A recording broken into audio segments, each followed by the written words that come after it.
boss. Magkakarga tayo ngayon, magdadagdag tayo ng tubig mga boss sa ating channel system. Dahil kung napapansin nyo mga boss, yung out nya baba ng mga boss, nasa 5 bar, so dapat nasa ano tayo, 6 bar. Pero naka-automatic naman ito mga boss, yung pump natin, naka-automatic.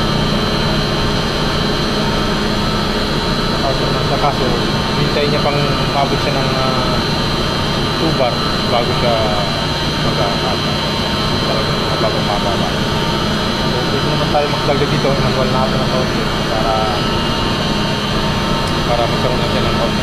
So mababang kunti lang naman yung kulang niya mga boss, hindi lang naman, hindi naman palagi. Pero pagka palagi yung bumababa mga boss, may leak na yung unit natin. Kailangan natin i-check lahat yung HCU natin sa loob. Kailangan natin i-pressure. Magdagdag lang tayo mga boss. Ito lang.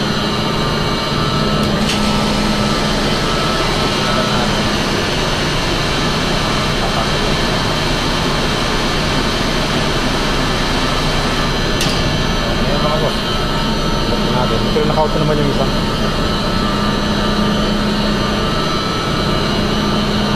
Para just in case biglang bumaba siya mga boss. So ano lang ito, support lang ito. Just in case na hindi lang mag-zero yung tubig na sa system. Pwede naman natin kung pagkabigyan tayo ng natin mga.